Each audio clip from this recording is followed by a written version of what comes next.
For today's video mga idol, magandang hapon po sa inyong lahat. Ayan po mga idol, andito tayo sa Kabalyer. Naghatid tayo ng gasol kila ate dahil mahirap magbuhat, hindi niya kaya magbuhat. Ayan mga idol, nakikita nyo yung drum na yan. Tapos itong lote, pwede pang pagtayuan ng bahay. Ang sarap ng hangin dito. Ayan mga idol, yung drum. Kasi dito ang nawasa tuwing hapon lang, kailangan mag-ipon sila. Kaya meron silang drum dito.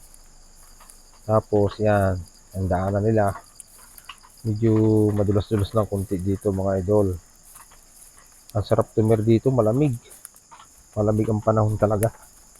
Yan mga idol. Tapos ito ang gate nila.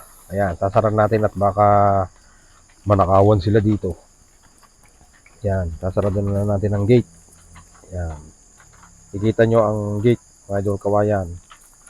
Yan. Tapos maglalakad na tayo, medyo pababa ito ng konti at may kadulasan. Kailangan dahan-dahan lang tayo dito bababa. Ayan Kikita nyo yung mga idol ito Tapos ayan, matutumbok natin yung bahay na yan. Ayan, ako po ay madulas talaga dito mga idol. Ayan, tingnan nyo. Ayan Ayan, ako dahan-dahan ka lang dito. Yung mga estudyante na dumadaan dito pagka umaga, madulas, maputik. Ayan, shortcut tayo lang dito. Kitang-kita nyo naman yung daanan, talagang madulas talaga dito. Ayan yun yung mga bata. Ayan. Idol.